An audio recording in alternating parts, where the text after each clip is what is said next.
Hello and welcome to episode 2 of Ride Along with Rich. Unexpected sequel to the previous episode, backed by popular demand, and I mean popular because no less than 2 people asked me to do another one. So here we are today in a beautiful Triumph TR3 from 1955. I'm going to take a little drive from our home here in the Scottish Highlands down to Glenfinnan Viaduct, top of Loch Shiel, at least in real life. So without further ado, let's get started. So here we are, started from our little home here in the Highlands. Very lovely. You can see the viaduct in the distance there. As to say, in real life this is at the top of Loch Shiel, but in Forza Horizon it's a little bit compressed. Take our way down our little gravel path here. Oh, clipped the post there. We'll have a man fix that later. We're going to take the long way around. We're going to go up the hill here instead of down into the valley. Take a scenic route, why not? It's such a lovely day. The Triumph we're driving today has more than enough power to conquer these hills. Certainly a bit more powerful than the last thing we drove, the MGT-D. We won't be breaking any speed records, of course. We'll go for a nice country drive, nothing extravagant. But we might manage a little bit of overtaking. Come up behind this chap here. They're not going very fast, are they, really? I think we can probably get past them. The TR3, as I say, dates from 1955. It's the third in the TR series, the legendary TR Triumph Roadster series. Technically, the first car in the series was just called the Triumph Roadster, although there was a TR1, which is the prototype for this particular kind of car. The Triumph Roadster was driven by Bergerac in the 1980s TV series, if you remember that. It was not a fast car. It would do 0 to 60 in 35 seconds, 34.4 to be exact. Here we go. This one is much faster, got 100 brake horsepower from its 4-cylinder 2-litre engine. A whole 100 horsepower. Really light up the tyres with that. Take it down the hill on this far side. Lovely hillside there with all the bracken. In the late summer, I think, autumn time. Bit of leaves on the road. Some late afternoon sunshine playing across the hillside. Lovely golden colours. Brown heather and bracken there. Beautiful. So yes, as I was saying, the Triumph Roadster, the TR series, there were 8 technically, if you include the last, the TR8, in this series, and the original prototype. This is the second of the released cars. If we ignore the Triumph Roadster, the TR2 was very like this car. It had a different front grille. It was basically the same and lasted for 2 years. The TR3 was a revised version, which was a little bit more appealing. It lost the slightly narrow front grille for a wider, almost frog-like mouth. But, people seem to like it. It sold very well in America. As you can see, it's quite sprightly, getting up to 40 miles an hour here, looking at the beams in this 2-litre engine. The engine itself is somewhat derided for having been in the Ferguson tractor, the little grey tractor of post-war fame. It was a very common sight in the 1950s on farms and such. But it was a serviceable engine with plenty of oomph, and it did a good job in the Triumphs. It was used for quite a long time in the standard Triumph lineup. Take a right down here, and head round. Oh look, here's the Flying Scotsman. Probably just come over the viaduct itself. Lovely noise there. The chime whistle. I don't think we'll be competing with it today, but we'll give it some beans. A nice little ride along. Not too much traffic today. A few day trippers. There's someone out with their mountain bike on the roof there, but I think we can just ease past them. Yeah, plenty of visibility on the road today. The TR2, the same car as the series, was originally released in 1953, based on the TR1 prototype, which I've mentioned. was developed as an entry into the US sports car market by the Triumph board at the time.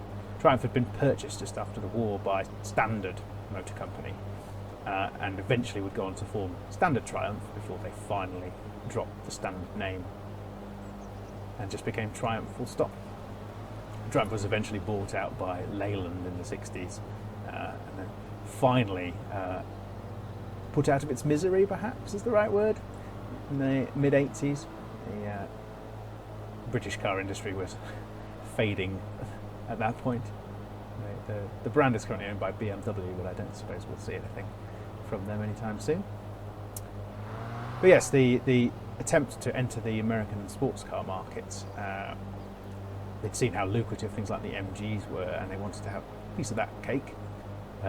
The owner or the chairman of Triumph at the time, Sir John Black, he was a member of the Standard board, and he'd orchestrated the purchase of Triumph primarily to get back at William Lyons of Jaguar fame. I think they'd had a spectacular falling out over things, and he wanted to build sports cars that could compete with the Jaguar cars. That's the VW, yes. And they did compete pretty well. This car started quite a long lineage of Triumph sports cars, which included the TR series, but also the Triumph Spitfire, the Vitesse, which was kind of sporty saloon, the Triumph GT6, which I actually owned one in real life, and on through the years. They made quite a good selection of sports saloons and things. But the TR1 prototype was driven by the test drivers at the time. The test driver for the group, Ken Richardson, when he drove the car, he was not very impressed with the initial attempt. He said, "Frankly, it's the most bloody awful car I've ever driven." They took it back to the drawing board and came out with something that was a lot better by all accounts. Right, let's get past these cars, see if we can do 2 in 1. Oh yes, through that 4-speed box. No problems at all today. Going nicely with this lovely kind of wired steering wheel. We're going to hang a right here and get around to the front of the Glen.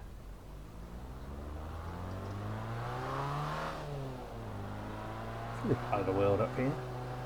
There's dramatic mountains in the background with the autumn colours really setting it alight. And there you can see the viaduct in the distance. The viaduct in question, the Glenfinnan Viaduct, quite famous, part of the West Highland line. Oh, through a ford. Oh, I don't think we should have done that in a car with no roof, but well, it is what it is. A bit damp, wipe it down. Definitely a sunny day car, this one. And you can see coming into view there the lovely viaduct. You may recognise this viaduct. It's actually starred in quite a lot of films over the years, quite dramatic, a bit of scenery. Starred in the Harry Potter film, second one I think it was, with the flying car. So if you see a flying Ford Anglia, you'll know what's going on. It was built by Sir Robert McAlpine's company, of McAlpine Construction, who still exists to this day. It's one of the first concrete viaducts. One of these things that they said could not be done. But there you go. Look at it now. Lovely. Quite a feature of the West Highland Railway if you ever go up there. So people go on steam rail tours, have a lovely time. Fortunately, we can't stop here today. The road's been closed up that side there. I don't think they want too many visitors. So we'll just carry on down the valley a little bit and have a nice little drive through the Glen. Power past this VW. Lovely. What's a VW is that today? That must be it. It's an Audi.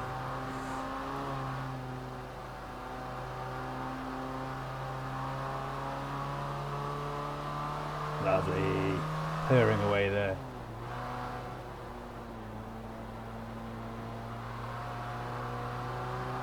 Yeah, the lineage of the Triumph company and Standard Triumph itself is quite complicated. You may know that there's still a motorcycle company called Triumph making most sales to this day, and that is from the same original company of Triumph cars. The car and the motorcycle brand were actually split up in the 1930s, I believe. long before the Triumph cars that we know of. They actually went bankrupt. Triumph Cars itself went bankrupt at the beginning of the Second World War, so it was purchased in a sort of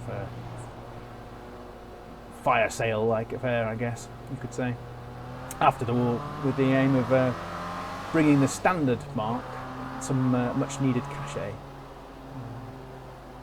And then they did that. They eventually changed their name to Standard Triumph, and then, as I said, the name Standard was dropped entirely in favour of Triumph once it was merged with British Leyland eventually.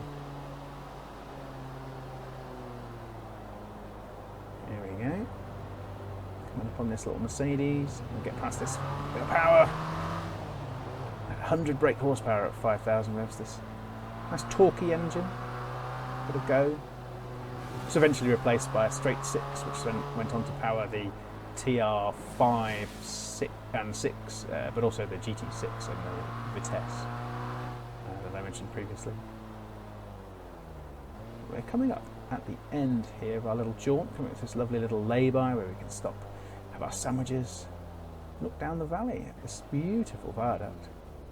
So thank you very much for stopping with us again. Some nice bins there if we need to get rid of our rubbish. Here we are, look at the viaduct down the valley in the sun. Lovely. Well, thank you so much for joining us again, and I hope you will ride along with Rich another time. Take care.